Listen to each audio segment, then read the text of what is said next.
Hello everyone, and welcome back to my channel. I know I've been away for a while, and the truth is, it's been too emotionally difficult to make myself create a new video. My dad had been struggling with a very rare and aggressive form of cancer, stage 4 thymic carcinoma, for almost 2 years, and this past November, he was taken from my family too soon. With the passing of my dad, just 3 days before my 25th birthday, right before Thanksgiving and Christmas and New Year's, and what would have been his 61st birthday on December 30th, I just wasn't up for it. However, my dad loved these videos and would always text or call me after he watched the newest one to give his feedback, praise, or future ideas. I struggled greatly with the thought of not having that from him, and instead of continuing to create, I just stopped making videos altogether. However, since he and I loved them so much, and the fact that he and my mom have always been my biggest artistic advocates, I need to start making them again, for me and for my dad. My dad was a jack of all trades. He was intelligent, crafty, ambitious, and loving. He served in the Marine Corps and was an avid gun collector and aircraft mechanic and avionics technician by trade. And he had a love for everything spooky, which he showed in his massive Stephen King collection, including first edition, special edition, artist editions, and signed copies of the Master of Horrors books. My dad and mom were the inspiration behind this channel, and today I'm dedicating this very special episode of Sketchy Legends to my dad, the man who got me hooked on everything creepy, crawly, and spooky.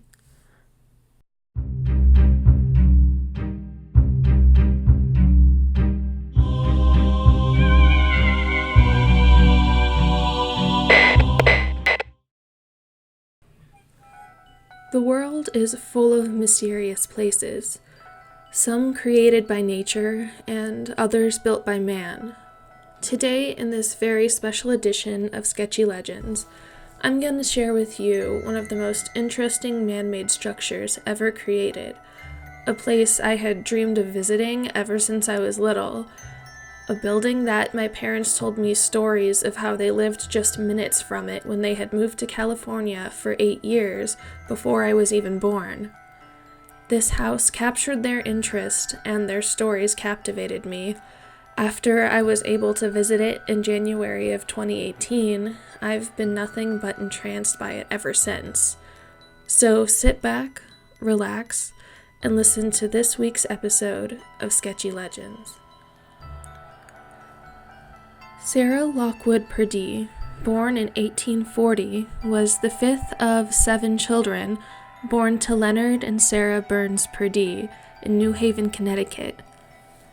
From the time she was born, Sarah lived a more than comfortable life, being the daughter of a wealthy carriage manufacturer for a father and a well-respected socialite for a mother. She was beautiful, well-educated, and highly intelligent. One of the skills she was most proud of was the fact that she learned 4 languages as a child, and eventually would be accepted into the Young Ladies Collegiate Institute at Yale College. Being of an upper-class status already, Sarah's parents wanted her to have nothing but the best and most respected life, which extended into her relationship status. The Purdie family soon introduced Sarah to William Wirt Winchester, the only son and sole heir to his father, Oliver's, incredibly successful business, the Winchester Arms Company. The firearms company had made a name for themselves, being one of the first to mass-produce a firearm with the ability to fire multiple rounds without reloading, known as the Winchester repeating rifle, the most popular being the 1873 model, which was widely used by American settlers, as well as those who fought in the American Indian Wars. Soon after their meeting, Sarah and William were to be married, and on the 30th of September of 1862, Sarah became known as Sarah Lockwood Purdie Winchester. While the couple were married, William worked as the treasurer alongside his father, Oliver, in the family business.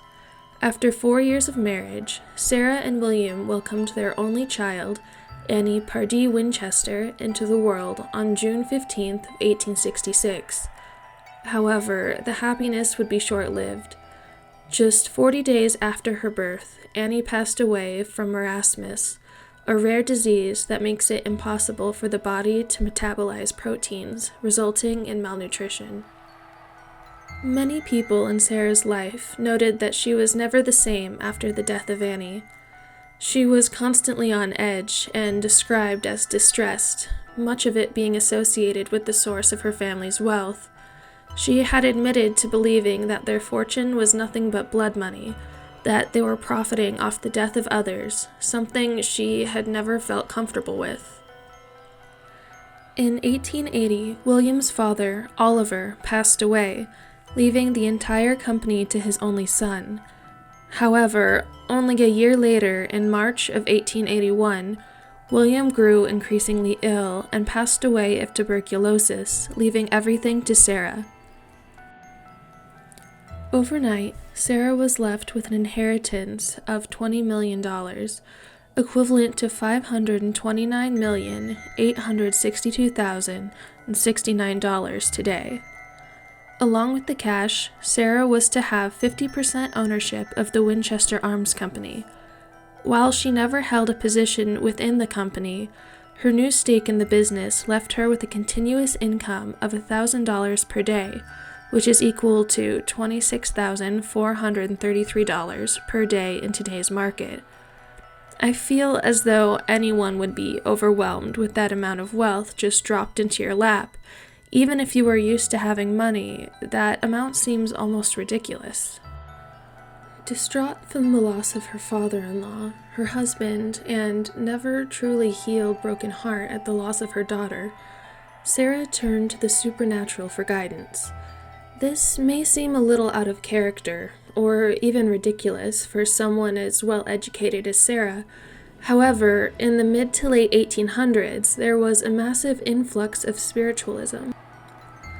The wealthy would seek out advice from mediums and host seance parties to hear from deceased loved ones from beyond the grave, and to help make decisions in their day-to-day lives.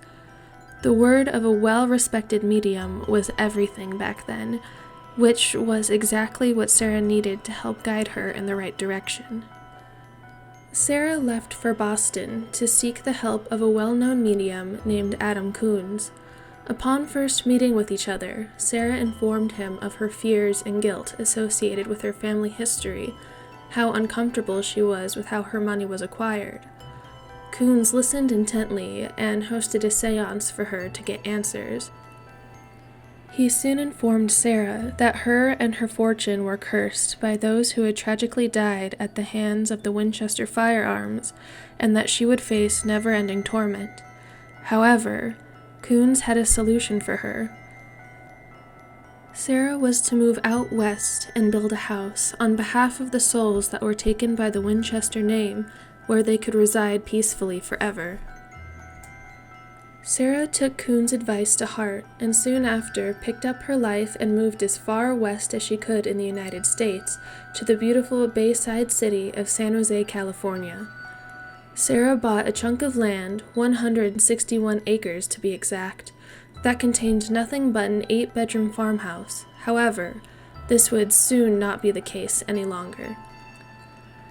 Sarah hired a crew of 20 contractors to work on the house for 24 hours per day, 7 days a week, 365 days per year, working in shifts so that the construction would never cease. Soon, the 8-bedroom farmhouse grew into a sprawling Queen Anne Revival-style mansion that housed Sarah, a few well-trusted servants, and her favorite niece, Marion. While Sarah had hired contractors to work on the home, she never hired an architect, which brings me to the most unusual part of Sarah's life history. Every night, Sarah would retreat into a special space known as the seance room. At midnight on the dot, she would ring a large bell to signify to the spirits that it was seance time. She locked herself in the room and would start her ritualistic communication with the spirits using a Ouija board, and would change out a series of 13 different colored robes to signify different spirits. Every session was specifically held for the sole purpose of the spirits to disclose to her the building plans for the next day, which she would then pass along to the construction crew in the morning. Like clockwork, every single day at 2 a.m., Sarah would ring the bell once more to tell the spirits it was time to depart till next time. The building plans were given to Sarah each night were incredibly complex. Sarah would write down exactly what she was told needed to be done, which included some of the most bizarre architectural planning in history. The house quickly turned into a 24,000 square foot, 7-story tall labyrinth. There were staircases leading into the ceiling, doors opening into walls, skylights in the floor looking down into the story below, a door that opened up into a several-story drop outside with no warning of the danger, a staircase with an extremely short rise between each step that snaked around the next level. The house was literally designed to confuse evil spirits that meant to direct harm towards Sarah. It was the most confusing and detailed mansion in the world. While the home was constantly changing, with walls being knocked down and new rooms being added, Sarah still wanted to display her expensive tastes. She had specialty handcrafted furniture throughout the entire home, made of the finest materials. Custom stained glass Tiffany windows worth thousands apiece, and a Winchester firearms display room that showcased all the weapons created from her husband's company. Even with all the bizarre twists and turns in the home, she also created one of the most technologically advanced houses of the time, being one of the first ones to use wool insulation to keep the home warm year-round. She lit the entire mansion with carbide gas lights, which were supplied by its own manufacturing plant. Not only did she have this advanced lighting system throughout the home, but she was also one of the first to have buttons installed in every room that would operate the lights, that, when pushed, would utilize electromechanical strikers to ignite a spark within the lamp to light the room. Along with having this incredibly intricate lighting system, she was also one of the first to have a stand-up shower, which was used frequently, as well as having 3 elevators within the home, 2 that were operated by hydraulics and 1 that utilized electricity. Along with being a stickler for detail in the home, she was also extremely superstitious and would specifically repeat the prime numbers 7, 11, and 13 throughout the house. She would do this in the form of floor panels or walls to a room, the number of rises in a flight of stairs, the amount of railings in the home, with a special emphasis on the number 13, which was also an added detail into furniture and a few of the windows. Those who are familiar with California know that there are hundreds of fault lines sprawled across the state, resulting in constant tectonic movement, most unnoticeable but sometimes create a massive disaster. In 1906, disaster struck the northern coast of California with an earthquake estimated to be a magnitude of 7.9. The Winchester mansion was hit hard, resulting in the collapse of the top 3 floors, bringing the home from 7 stories down to 4. In the midst of the chaos, Sarah became trapped in one of the bedrooms, known today as the Daisy Room, for several hours. However, she was able to communicate her location to her construction workers by using the bell system that was installed that was commonly used to call servants to different rooms in the home. While Sarah survived this horrific tragedy, she declared that the 3 collapsed stories would not be rebuilt because it was the spirit's will to have them gone. Unsure if she had angered them or not, she had made the decision to leave all that was destroyed by the earthquake. However, the earthquake did not stop the construction of the home altogether. Soon the construction crew went back to work as per usual, and Sarah continued with her nightly rituals. 16 years later, in 1922, construction finally ceased when Sarah passed away in her home of congestive heart failure. It was said that when the construction crew heard of her passing, they walked away from their work, leaving nails half driven into walls. While the use of Sarah's wealth seemed questionable in her life, that was certainly not the case in her death. Sarah had left a 12-page, 13-part will that she had signed 13 times, stating that her entire estate was to be divided in generous proportions to different charities and those who had faithfully worked in her service throughout the years. Her favorite niece, Marion Marriott, was left in charge of dispersing her furnishings and selling her personal property. Roy Leib, Sarah's attorney, was named executor to the estate. Leib sold the mansion in 1933 to a group of people who have preserved it as a living museum, which is still in operation to this day and has become California Historical Landmark number 868, which is still open for business and able to be toured every single day. At the end of Sarah's life, the 24,000 square foot Winchester mansion consisted of 10,000 windows, 2,000 doors, 160 rooms, 52 skylights, 47 stairways and fireplaces, 17 chimneys, 13 bathrooms, and 6 kitchens. The mansion was built at a price of $5 million in 1923, equivalent to about $71 million today. Was Sarah Winchester tormented by the spirits killed at the hands of the Winchester rifle? Or was she a mentally unstable woman searching for answers to relieve her grief, taken advantage of by a con artist posing as a medium? Let me know your opinions in the comment section down below, as well as telling me if you've visited the mansion before, or if it's on your list of places to see. I hope you enjoyed this very special edition of Sketchy Legends. I know it's been a while since I've posted, and I'm really hoping to post more regularly.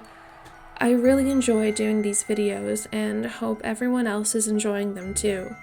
It takes hours and hours of research, writing, drawing, editing to create just one video, and I love every minute of it. But because it can take a very long time to make just one sketchy legend, I'd like to know if you would want to see other art-related content in between, or if I should just take my time creating these videos. If you'd like to see some other content in addition to sketchy legends, comment below and tell me what you'd like to see.